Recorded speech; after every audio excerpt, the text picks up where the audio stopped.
We're about news, commentary, conversations, truth, liberty, and God. We stand for American values and our flag. We believe that the Constitution is a document that fortifies rights already given to us by our Creator. We will not apologize for our love of God and country, ever. We are Right America Media.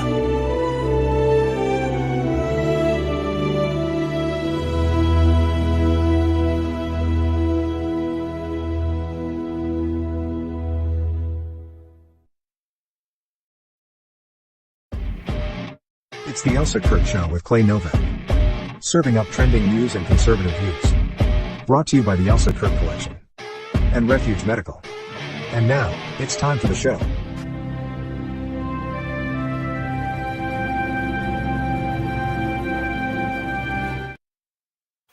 Oh, hey, we are back. The dynamic duo is back. You're back.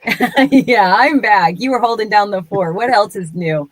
I go off and party like a rock star, and by party like a rock star, I mean hang out with my grandbaby. To me, that's a party. Absolutely. We were just talking about it before we started up here, and we like I did all the work here. It's four and under, so it's 4 kids, ages 4 and under. So it's a 4-year-old, almost 3-year-old. She'll be 3 in January. A 1.5-ish year old and a 3-month-old, and it is full on.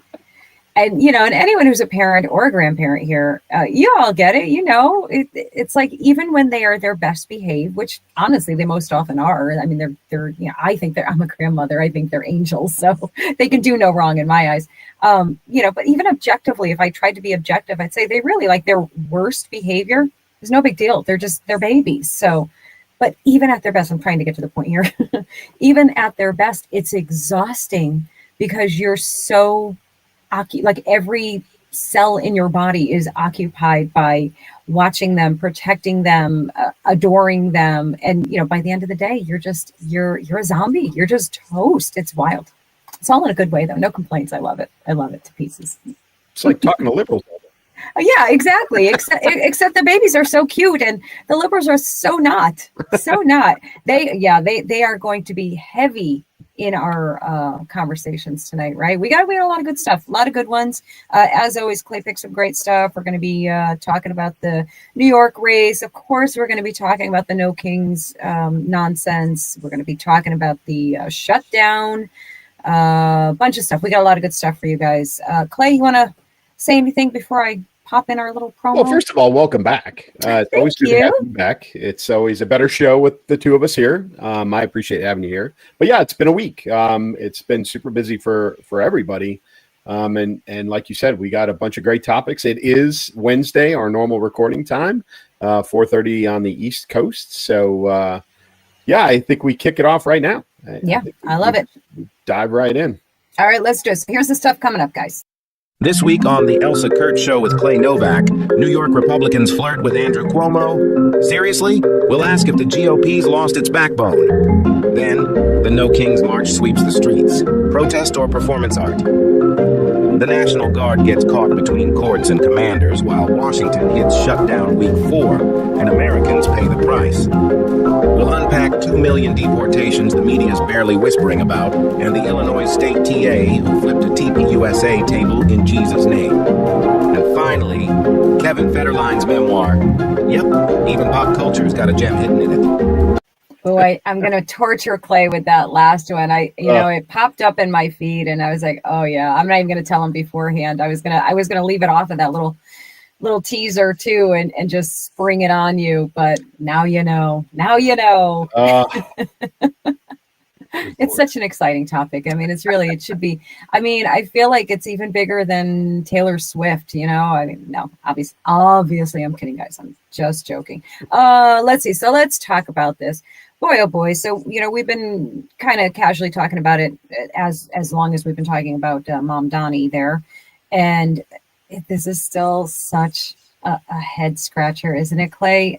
So now the GOP, of course, is this confirmed yet that they're backing him, or is this? That's why I got the question mark.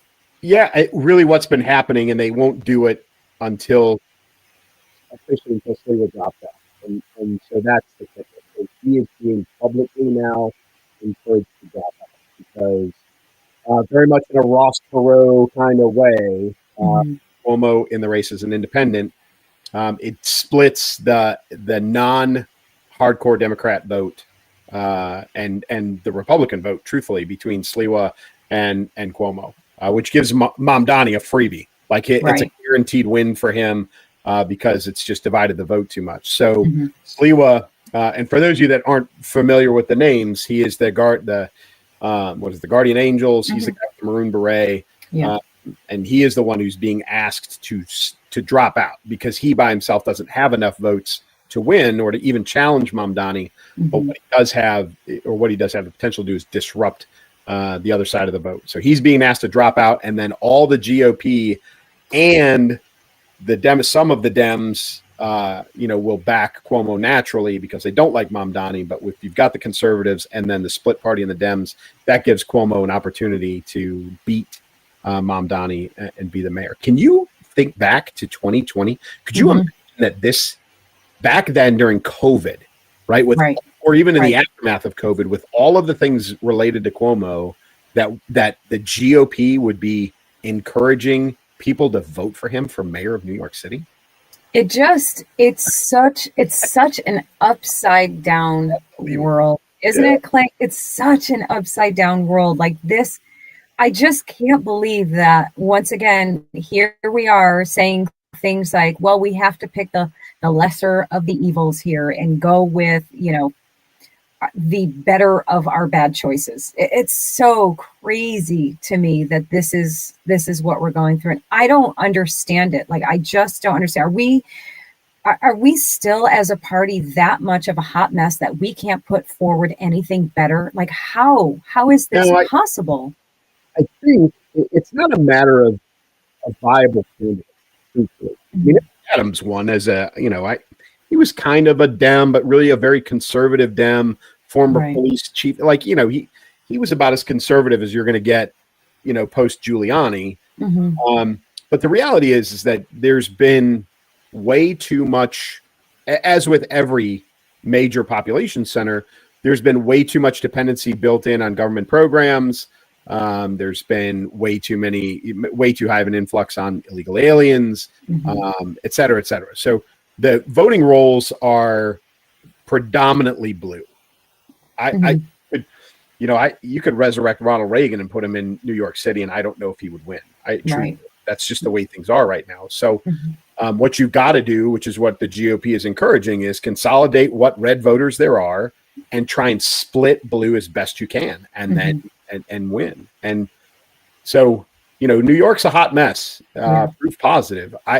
I still have a hard time wrapping my head around the fact that a socialist, radical Muslim bordering on communist is the front runner to be the mayor of New York City 24 years after 9/11. I just blown away. Absolutely blown away. Yeah, it seems impossible that we could possibly be looking at this and legitimately, seriously having concerns that this could very, very much happen. And, and as we've said, we talked about when last time we talked about this a couple weeks ago, we said, if this does happen, you can absolutely kiss New York goodbye. Yep. And, this is a big deal. Anyone who says, oh, whatever, screw New York, we don't need them. No, I mean, it's pretty much one of our most visible, you know what I mean? I mean, it's kind of a big deal, kind of a really big deal. What are your thoughts on Sliwa? This guy's been around, and I guess it doesn't technically matter because he's going to be out. But what do you think of him? I mean, he's been around forever, this guy. He has, and he's very New York, which I'm surprised that hasn't garnered him more support. Agreed. Even in the debate the other night. Yeah, even in the debate the other night, they asked, moderators asked him, like, how do you get around the city? If you can't, and he basically said, I always move around on foot as much as I can. And then well, if you can't, then what do you take? Do you take public transportation? Do you take Uber? He's like, oh, well, I don't take yellow cabs because back, in 87, the Gotti family tried to I got shot while I was riding in the back of a yellow cab. The Gotti family tried to have me whacked. And, and I'm like, that is the most New York thing. It's so New York. Yeah. And even with that, like he's got nothing. So bizarre to me because it just feels like he'd be great. And the guy doesn't. As far as I mean, let's be honest. He doesn't have the resume to be mayor of the largest, major metropolitan area in the United States, and one of the largest in the world. But again, that's crazy too when you think about it. Like, okay, so my choices are a guy who's never held the job before, so is green. Yep. Or the guy that shut down his state and let all these elderly people die. Like, this is what you're choosing between. And they're saying, yeah, we'll go with the guy that, killed all those people, basically. We'll go with him. He's all right. He's okay. I mean, he's all right. Well, the other side saying we're going to go with the guy with no qualifications. Yeah. But you got to remember, like, this is also the country that elected a community organizer. Right. So, right. Yeah. I mean, there's that. I unfortunately think that this is, unless something drastic happens, I think Mamdani is going to win. New York is going to become an example. I just hope everyone pays attention. That's all. I think so too. I think it's going to happen. Yeah. I actually think it's going to happen. I mean, they would have to pull out all of the stops. I mean, and I don't even know what the stops are to be pulling out at this point. Like, what stops are there? I mean, you're pulling all of the stops. You're going with the guy who basically said, pick me. I'm not going to run as a Republican. I'll run as an independent. Pick me because I'm the lesser of the evils. That's your campaign slogan right there. Oh, goodness gracious. Yeah, I don't know. It's so gross. It's so scary to me that this is going to happen. It's going to happen. I want to be wrong, so I hope I'm wrong. I'm not like Clay. I'm not always right, so I'm hoping this is I'm hoping this is a time where I'm wrong. Yeah, and you're going to start seeing it. There's already talk of the stock exchange moving to Dallas, which has been going on for a while. Yeah. Like, that discussion's been happening. And listen, folks, the location of the stock exchange is very symbolic. Like the days of the classic Eddie Murphy trading places, like. There's like people trading on the floor. That doesn't happen anymore. Right. That's not a thing. Everything's done electronically, so that the location is symbolic, but there is discussion about it moving out of New York City into Dallas. Yeah. That has resurfaced with a vengeance. And then you will have other major corporations that will leave the city. Yeah. It's going to happen. So it'll be interesting to watch. And everybody's the folks that are voting. Are looking for the free stuff. They're looking for the handouts. I've heard mention of free public transportation more in the last 2 weeks than I've ever heard in my life, because that's one of his campaign promises. It's to ease the burden, is that he is going to make public transportation free in the city. Yeah, well, who are you going to be riding that public transportation with? All of the people that he just decriminalized all of their, right? Like, that's what you want? How quickly y'all forget some of those incidents that have just happened. What's his name? Brad Penny, right? You're going to have that all over again. You're going to, in spades. It happen perpetually. Yep. Oh, no question about it. And I tell you what, what really makes me so angry right now too is that, like, you have the blueprint created for you. All you had to do was watch what the Trump administration did and his team. And what did they do? They tapped the youth, the young voters, and they got in all this fresh blood with this that knew how to reach your Charlie Kirks and people like that with just energy and could appeal to more people. Why the hell aren't you letting those people run your campaigns? Get yourself out there. I don't care if it's Sliwa or Cuomo, preferably the other guy, but get the youth involved. I sound like such an old person when I say get the youth involved. Get off my lawn and get involved. But seriously, like they gave you the model to use to win people over, to build your platform so to speak. So why aren't you doing it? Why aren't you learning from everything that has happened? It makes me crazy. Yeah, it's about the money. It's about the Yeah. funding. It always is. Mm-hmm. Sliwa probably doesn't have a ton, Right. and the GOP can throw as much as they want at him out of the closet because it's an off election year. But the problem is it's an off election year, so there isn't a lot of funding to be had. There's not a lot of fundraising going on, so that makes it a little more challenging. But I just don't think he's a good candidate. Regardless, they can throw all the money they want at it, and I don't think he's that guy. Right. And he is, to me, a little bit of the get off of my lawn old man. And so there is, that's true. It's a bit of a conundrum for the youth movement, like you said, is to attract those people to vote for a guy who is the get off of my lawn guy. Right. Now, what they might want to do is go back and see how Biden got elected. Oh, wait, they fixed that election, so they can't really do that. That didn't really work. Darn. But it's a tough call. But I don't think it matters. I really don't. I hate to say that, but I think Mamdani he's got it sewed up already. As crazy as that sounds. Yeah, well, he's got the support of those donors, those big buck donors, and and he's running in a already destroyed state. It's already overrun with illegals, and they have no incentive to fix any of that. So he's really kind of preaching to his own choir there. Yeah, and he's offering all the free stuff. He's offering, no cash bail, no detention. He's going to clean out all the prisons. It's all the free. It's going to be, price controlled grocery stores and all these things that he's promising that truthfully he's not going to get done. Right. There's going to be so little of this stuff that he actually puts into place. But he's going to put enough of it into place to destroy the city. I have no doubt in my mind about that. Yeah, and all the major companies and corporations and business owners and families, they're gone. They're out. They're leaving. If that happens, the minute that comes to be the reality, you'll probably see one of those mass exoduses again. And I'm just going to make one request. Could you please stay out of Florida? Could you? Yeah. Don't bring your crap. Don't take your crap to Florida. Don't take your crap to Texas. Don't you dare. Don't you do it. I'm with you. I think, we're going to go a little bit out of order here, but, President Trump is doing what he can do at the federal level to try and clean this up in the places where this has already happened. Yeah. Right? And that is Chicago and Chicago, Portland are the two big ones. Yeah.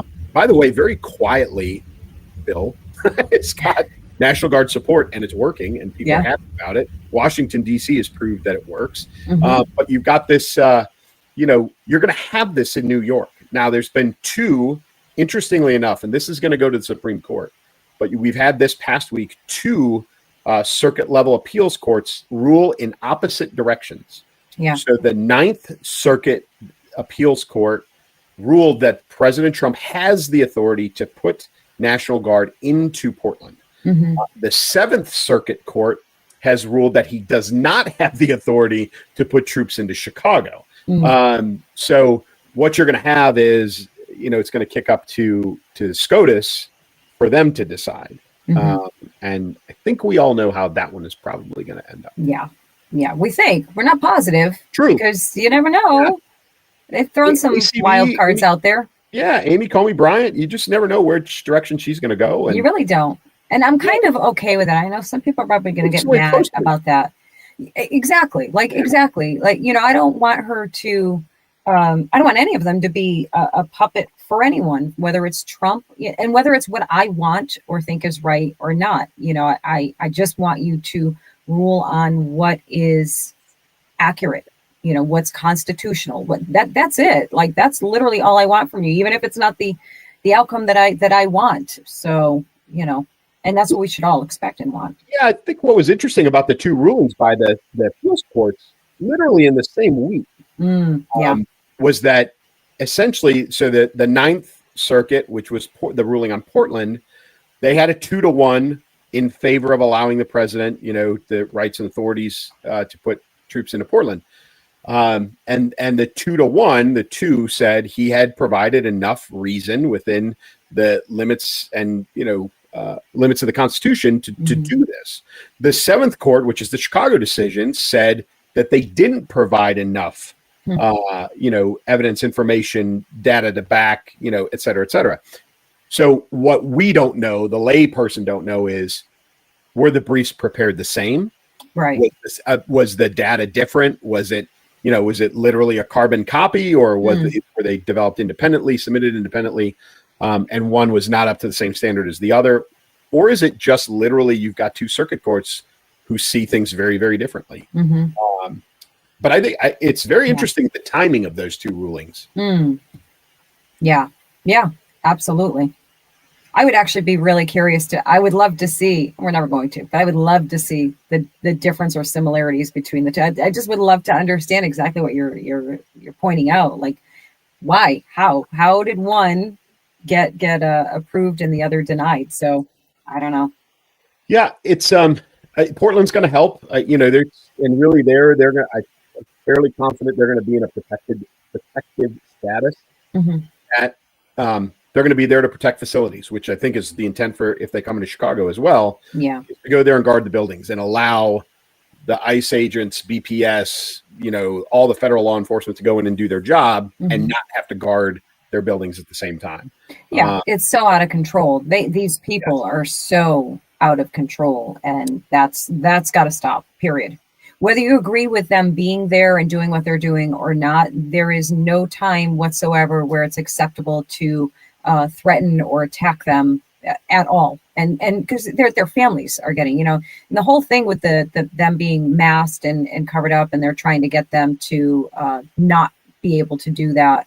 Are you kidding me? We're talking about people who not only go after these agents, they go after their families. They find their families and go after them. So screw you guys. No, they can keep covered head to toe for all I care, as long as, you know.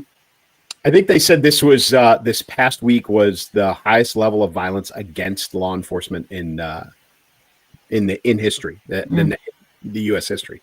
So I don't. That's no confirmation of that, but you could see where that would make sense. Yeah. Oh, absolutely. And so, we'll see what happens because they're going to appeal the appeals court, right, which is going to bypass Seventh Circuit appeals court for the Chicago ruling. It's going to go to SCOTUS. Now, the question is when SCOTUS rules, if they rule opposite to what's going on in Portland, then does Portland turn around? Does Oregon or whoever filed suit in that case, do they put an appeal in? I'm sure they're probably putting an appeal into SCOTUS anyway. I would imagine so, yeah. So I would imagine that all of that is going to bubble up at the same time. So we'll see what happens there. But to go back to your last point, and it transitions nicely into the next topic, is, this No Kings March that happened on Saturday was an absolute abhorrent display disgusting of the violence that you're talking about. Yeah.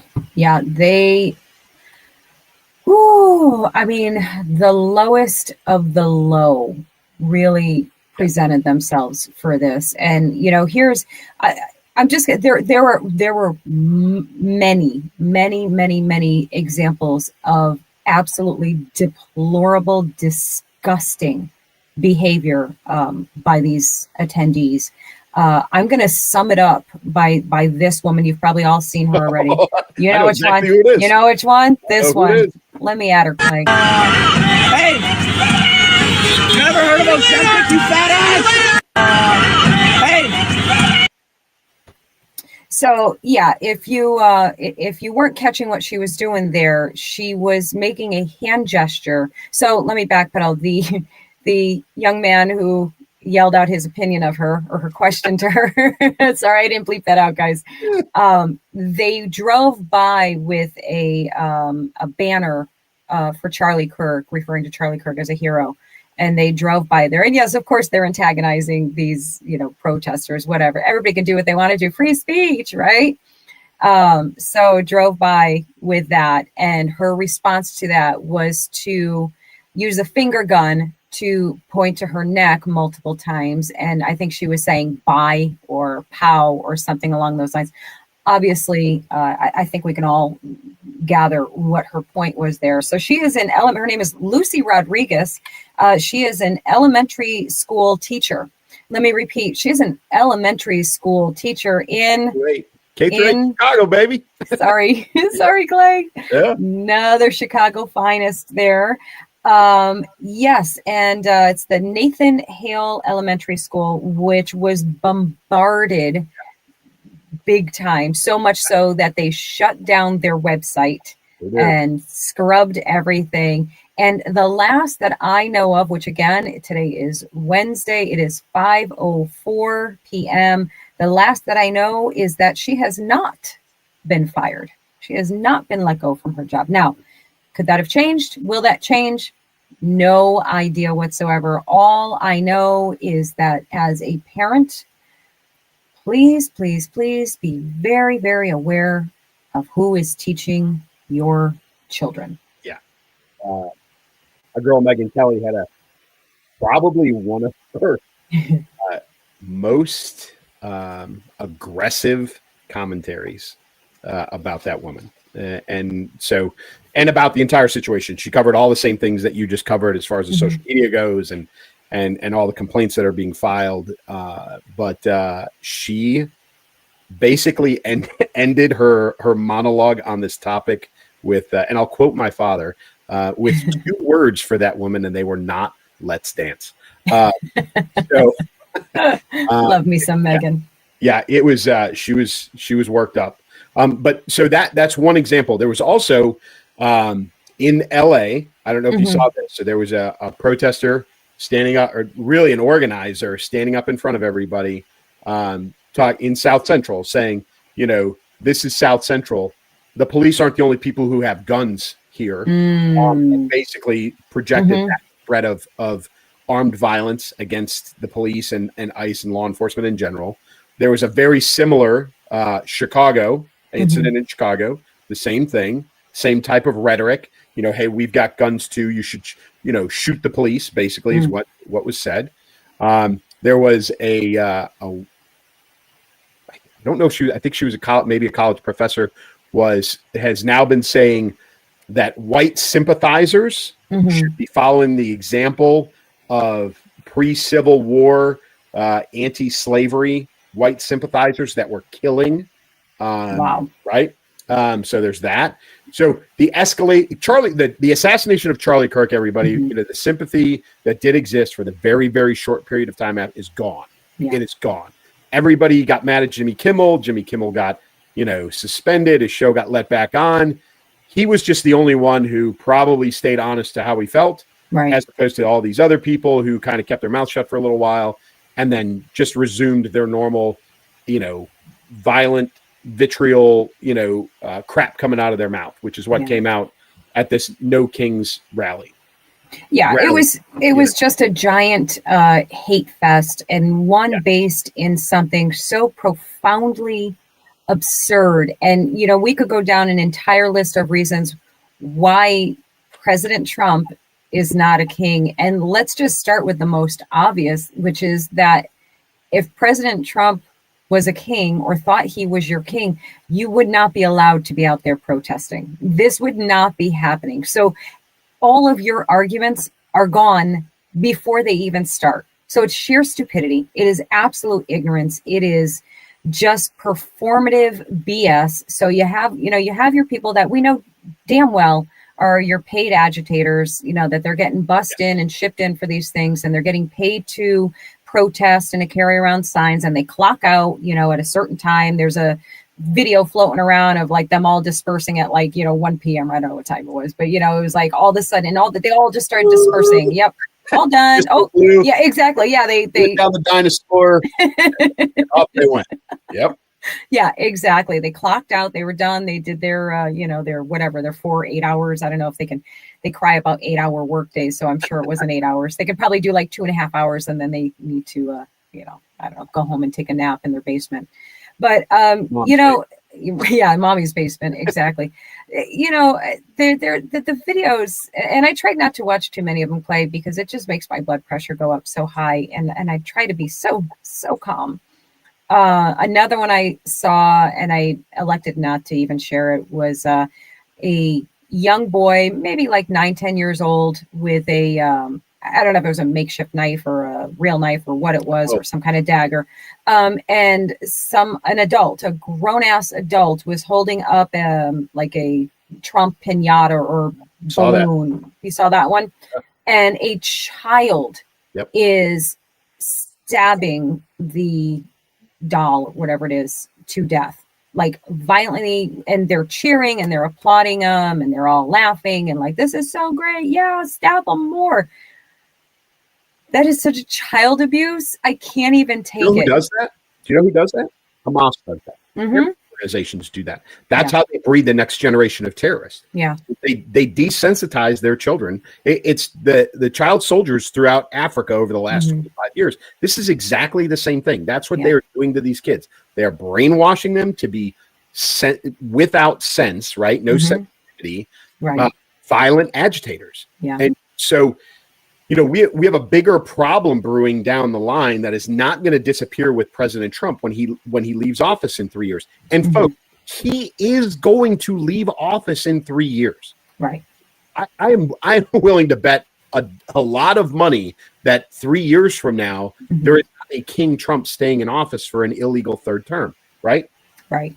And I would tell you that if you challenged many of these people to a significant amount of money to bet them and hold them to it, they would not bet that money. They would not. Confident as they pretend to be. Very few of those people, as much as they want to be agitated, would put their house or their car on the line to say, yes, in 3 years, there will be a King Trump. They won't bet that. No. It's not that realistic. But we've got all of this going on. And then on top of it, you've got, the media is exacerbating, right? So the estimate is 7 million. I've seen numbers as low as 645,000. Yes. And truthfully, spread out across the locations, we're probably closer to the 1 to 3 million window. But we do know for a fact that MSNBC used drone film footage, actually it's helicopter film footage from 2017. All right, from 8 years ago, from a completely different event to show the participation in the No Kings March. I think it was supposed to be Boston, but it wasn't. It was something else. It was it was same location, but completely different crowd of people. So now you've got the media is complicit. Right. So there's all kinds of problems with this. And you said it, you didn't watch very many of the interviews, the on the street. There were plenty of conservatives across plenty of locations who were walking around asking questions, man on the street, microphone and a camera. Yeah. Some of them got attacked. Yeah. I saw that happen in a number of locations. some of those. Yeah. But even the people that, somewhat agreed to participate in the interview couldn't tell you why they were out there. They had no idea. Couldn't give you anything. Couldn't articulate anything. Nope. Couldn't give you any concrete evidence of why or to, even if they had a reason to provide any proof that their reason was true. And it was all the standard play card. It was, he's taking away voting rights. No, he's not. He's arresting Americans. No, he's not. No, he's not. It was all of those things. He's attacking women. He's doing this. He's doing that, and it was all garbage. And so, we're back to the paid agitators, like you said, which made up a significant portion of this. I saw a number upwards of $300 million financing the No Kings March, to include paying protesters, but $300 million towards that. Could you imagine what they could have done with $300 million for the causes they believe in? Yeah, exactly. And, and it's just further proof that it has nothing to do. It actually has nothing to do with President Trump. I mean, it has a little bit to do with him. It's all about agitating. It's all about causing strife and anger and resentment and division and hostility. It's all about creating chaos. Yep. They don't want to fix anything. They don't want solutions. Solutions, if you have a solution, then you don't have a problem to keep fighting against all the time, a perceived problem to fight all the time. And that's what they do. They whip up their minions, these dummies out there protesting no kings, the ones you just mentioned, that you confront them, and I just let me say, God bless those man on the street, woman on the street, independent journalists. It's very brave, because there is close to no doubt that you will be getting attacked in some way or another. So or arrested, which was crazy in a lot of places. Insane. So I give them, it's not something I could or would do, to be perfectly honest. Not my lane, not my thing. So I have so much respect for them, and a lot of anxiety for them when they're out there doing that, because, you see the way these people escalate, and you can't have conversations with them because they're so irrational, and just like, steam coming out of their ears. So so much props to the ones on the ground doing that, because it's not, maybe if they're young, they probably think it's fun and exciting, but to me, it looks absolutely horrific. Yeah.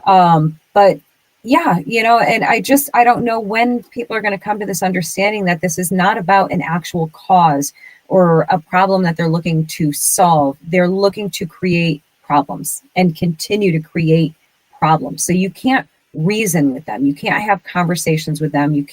All you can do is call them out and point out their hypocrisy and their stupidity, like these people are doing. And, again, I'm so thankful for that, because, in real time, we get to see and point out, like, look, this is what's happening. This is what they're saying. They have nothing, and it's a teaching tool also for anyone who's not going to that extreme and confronting them that way. But when you're having that conversation with your Uncle Bob or your Aunt Phyllis, and they're like, Trump's a dictator, he thinks he's a king. Well, how? What is he doing? He took away your rights as a woman. What rights? What can't I do? Tell me, what can't I do? Tell me the names of the American citizens that he has deported.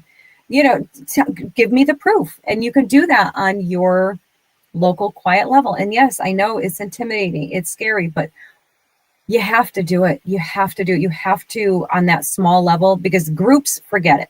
It's not going to happen. But on that one-on-one, maybe you'll get through to somebody. I don't know. It's a wild hope I have. This segues into what? I feel like this. Chaos on the campus there. You want that one? Yeah. Yeah. It's a pretty good segue. Yeah. So it's another example of how the Charlie Kirk sympathy was a lie, and how it's, even those that had it, it's already worn off. So for those of you that aren't aware, a bad thing which turned into a good thing on a college campus this past week, last week actually. So on Illinois State campus, Turning Point USA, their chapter there, and I happen to know the young man who's the chapter president. They had an information table set up on campus, authorized by the university, all of those things, right? And so this has been covered on the news, but a master's student who was a teaching assistant came up, said something to the effect of, Jesus split the tables too, so I guess I have to do that. Now, this was all caught on film. Sometimes having that phone's a beautiful thing. But he took the TPUSA table with all their information on it inside of their pop-up tent, and he tossed it. And he knocked over a bunch of their stuff. There's a little bit of verbal confrontation, and then next to them, or very close, there's a university poster, like a place where you can put posters and flyers and those kinds of things. He walked by that, saw what appears to be a Turning Point USA poster, ripped it off, and stormed off. Well, of course, all this got caught on film. It got reported to the police and got reported to the university. That young man, that teaching assistant, was arrested. He was processed for civil disturbance, destruction of property, was reported to the university. He has been fired as a teaching assistant.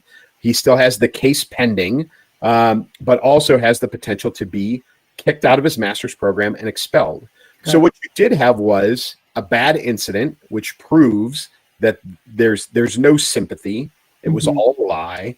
But you also have a university campus police department who acted appropriately. You had a university who took this very seriously regarding freedom of speech, violence on campus, all of those things. And they fired this young man, and they have left the door open for more disciplinary actions to be taken. Good.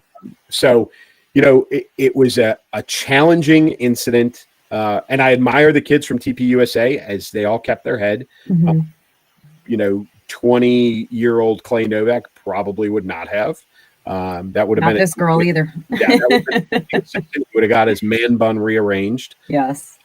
But they didn't. They kept their heads and they let the right things happen, which was, him getting arrested, eventually getting, they reported he was arrested and so on and so forth. Yeah. So, yeah, folks, an example of a university doing the right thing, which we haven't seen a lot of in the last few years, but also, again, the left showing its true colors. Yeah. Yeah, absolutely. And, it doesn't get more simple than we all agree free speech is vitally important. Well, I shouldn't say we all agree. We agree. Everybody over on this side agrees. They only agree that free speech applies to them, and that is it. That is correct. And that's proven over and over again. So go ahead, try and argue this with me, please. Knock yourself out. You know why? Because I will let you have your free speech, but unlike y'all. But here's the thing: keep your damn hands to yourself. You keep your hands to yourself. If you can't win a fight with your words and your intelligence, I love the irony too, because they're usually calling us idiots and stupid and ignorant and uneducated and illiterate. Like they're always throwing those things in. Yet you can't win a fight with your facts. Like you can't even do it. So what the heck? He didn't even try. Yeah, he didn't care. He had no intention. Nope. No intention. So how's that degree working out for you if you can't even make your, loser? Yep. I want to share something as we're talking about this. Let's see if I can get it. It's related.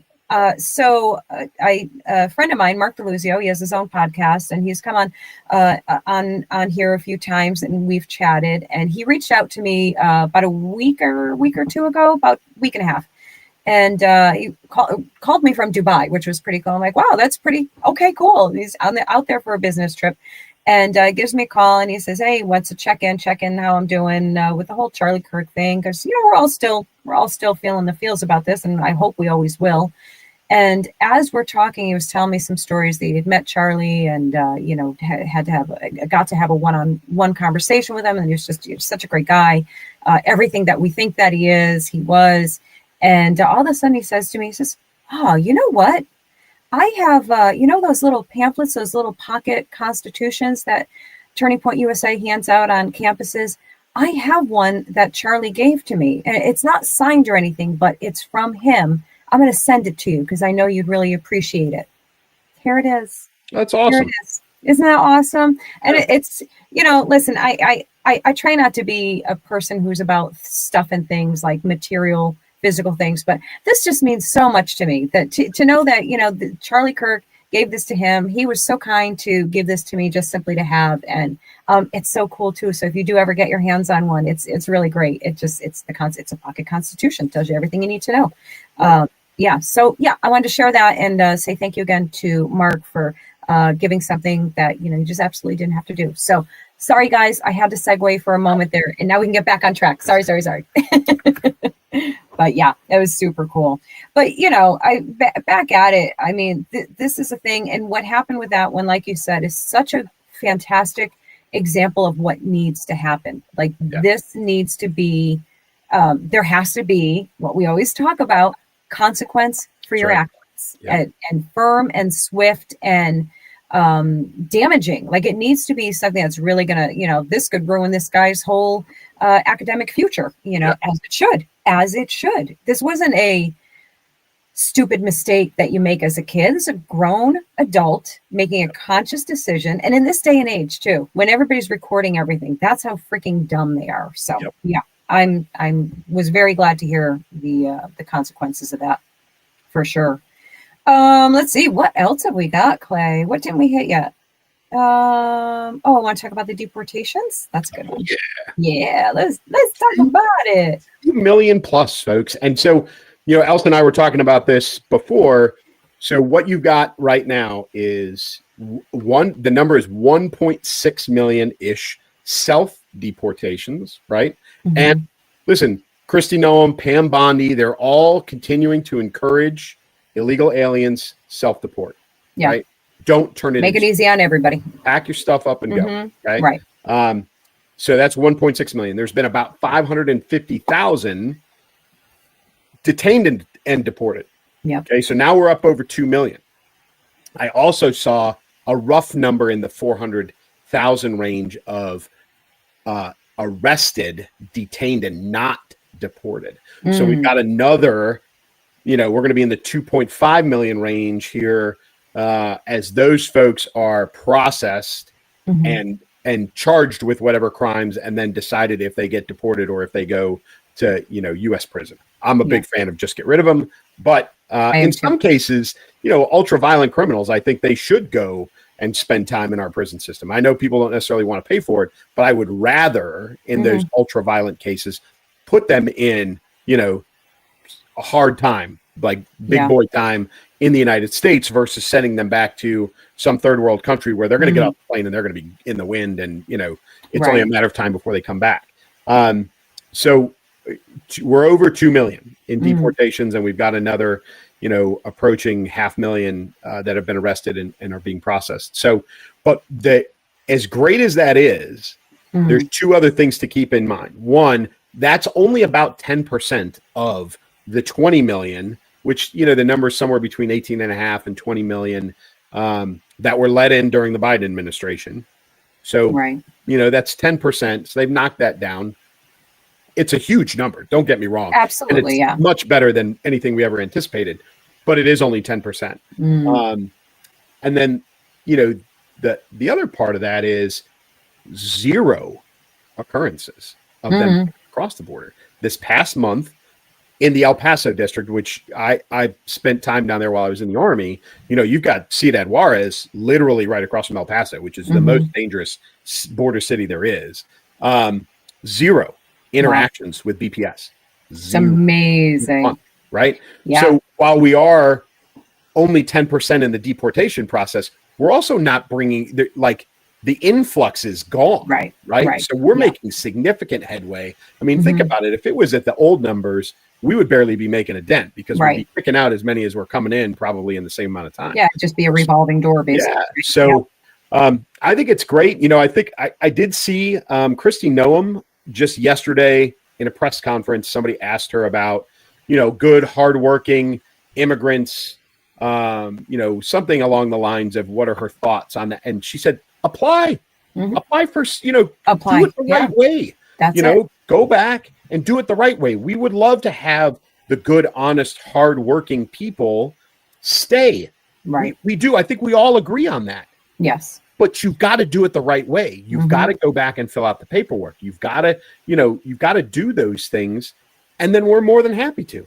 Right. We are. I'm even for, cutting through red tape for people who are coming over, who are going to contribute greatly to this country. If you're, I don't know, if you're a scientist or if you're you know what I mean? Yeah. If you have some significant contribution to the betterment of this country, I say cut through that red tape, get them through faster. And, and I'm sorry to anyone who just simply wants a better life and it plans to, just simply be a good human, be a good citizen to this country or adoptive citizen to this country. I apologize to you that you're doing it the right way and it's going to take you longer and all that stuff. But you know what? If it's really worth it to you, what is it saying? Anything worth having is worth working for, right? And it should be a challenging process. It should not be this open door to whoever feels like it. You letting people in your house just because they feel like coming in? Of course not. I mean, let's just use logic, just simple common sense. And I'm so tired of the left lumping in immigrants with illegal aliens. Like, I'm so tired of you people putting those in the same category and trying to paint us as, being terrible people for not. No, I listen, I've said it so many times, guys. I'm the daughter and granddaughter of legal immigrants who did it the hard way, did it the right way. And I'm so grateful for that. So, and we're not the only ones going through this, folks. I mean, we know, we've all seen what's going on in England, right? The UK is a mess right now. But you've got, European countries that are standing the same ground we are, that are starting to deport. The brand new Japanese prime minister. Wow. Yes. How about female, that? and her very first thing she did, she's starting deportations. Yeah. Same, right? For the Not same playing. reasons, right? Mhm. And so, and Japan is about as, that is about as closed a culture as you get, Yes. and always have been. So, you know, there, this is turning into a global problem. Mhm. And President Trump, God love him, is doing the best he can to keep Yeah. America from being a victim of itself, Mhm. and forcing folks. We're not closing the doors. You just got to do it the right way. Right. And good for him and good for all of us. Yeah, absolutely. So, the famous saying, cry harder if you don't like it. This is this is the way that it is intended to be. This is the way it is supposed to happen. And you're not liking it doesn't make it okay. So, or you know what I mean. You know what I mean, people. If you're coming across on a boat that's trafficking drugs, I would not recommend that either, because Yeah. you're not going to get deported. You're going to get evaporated. Yeah, you're gonna wish you were just deported. Another one today was the first West Coast. Ooh. So this was the first one on the West Coast, out in the Eastern Pacific Ocean, coming up the West Coast of Mexico, Baja, and then approaching California. And they smoked another one out there. So it's not just the Caribbean, but Right. It's happening. And again, if you're going to come, I wouldn't even take a boat. Like, hey, drugs or no drugs, I would not come to America on a boat. As Kamala Harris once said, don't come. Oh, wait, I should do it right. You want me to do it right? Yeah, come on. Okay. I have to tell you, don't come. Stay. Don't come. Okay? Yeah, there you go. But she did. Those were her words, guys. If you don't believe me, you can go find it. What's that? The borders are. Yeah. Yes, exactly. So if you don't believe that she said it, she did. Go find it for yourself. You can do it. Oh my goodness. So listen, since we're on the government stuff, let's quickly talk about this bunch of fluff and stuff. Still happening, Clay. What's going on? Yeah, Your predictions are supposed to come true. Yeah, I'm way off on this one. But I did say last week that I don't know when this one is going to end. I really don't. They're both hardlining. Today is day 22, which puts us into the fourth week, obviously. And I think we are at 11 or 12 votes now. I've kind of lost track. There's been no headway being made. But what's frightening is that we are now starting to approach, we found about $8 billion to pay the military for the first half of the month. Right now, and I think President Trump has said that there is the money. They have the money. There is money to pay them for the second half of the month. I don't know where that's coming from. But, it's not just them. It's TSA. Right. TSA is working for free right now. Air traffic controllers are working for free. Border Patrol, federal law enforcement is working for free. Oh, by the way, those ICE and BPS and everybody that's like out there getting attacked in the streets of major metro areas, they're not working on a paycheck right now. Yeah.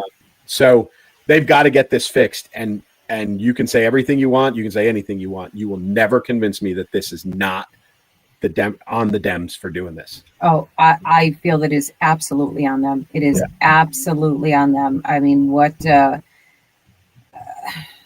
it's absolutely on them. And anyone who says otherwise is just not paying attention to what they're saying.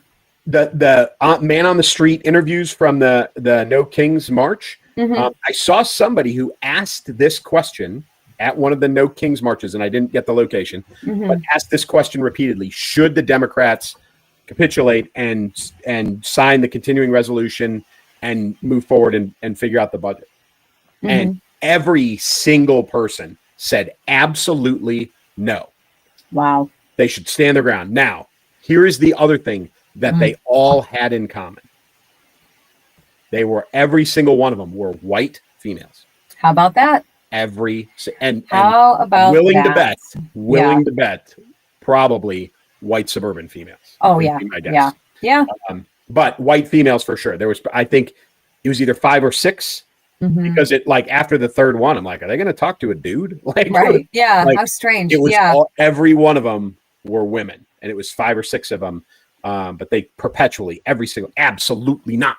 We won't, they should never give in. This is because about, they're entirely unaffected by it. They're entirely unaffected, so they don't care. Doesn't matter to them. If it had anything to do with, I don't know, their Starbucks order or something, they would back down immediately.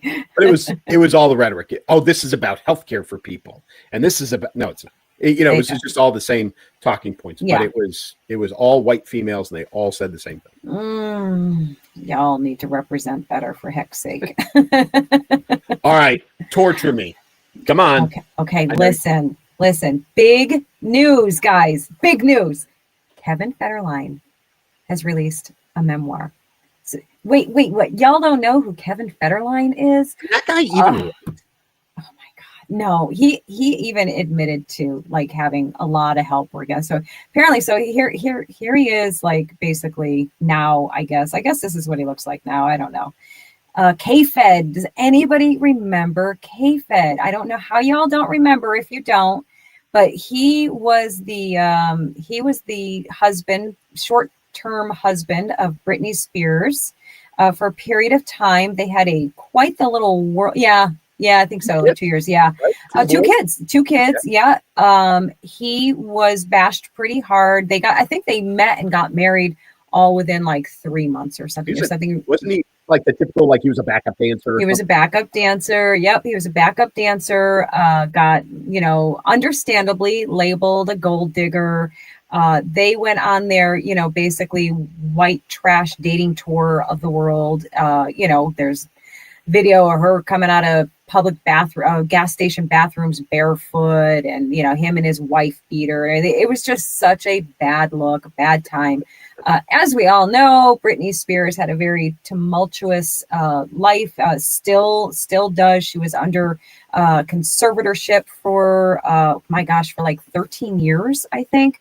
And that happened shortly after, not long after they divorced. They had an ugly divorce. All of those things. Listen, K-Fed got bashed quite a lot for a lot of things, namely, of course, being perceived as a gold digger, taking swipes at her as they were going through their divorce, having like multiple baby mamas, all of the things, so he's gotten a pretty bum rap. Has he deserved it? I don't know, guys. I don't know if he deserves it or not. What I will say for him is that when Britney really went off the deep end there, he took, full custody of those kids and raised them. And I don't think there was really a heck of a lot of drama there. Maybe some questionable eyebrow raising things there that, were leaked to the press here and there. But for the most part, he gave those kids a pretty private life. So I think, we're going to give him some props for that. But say what you will, folks. The Britney of today, I'm going to show you a little video. It's kind of like watching a traffic accident. And this is just kind of one sampling of more or less what all her videos look like. So here we go.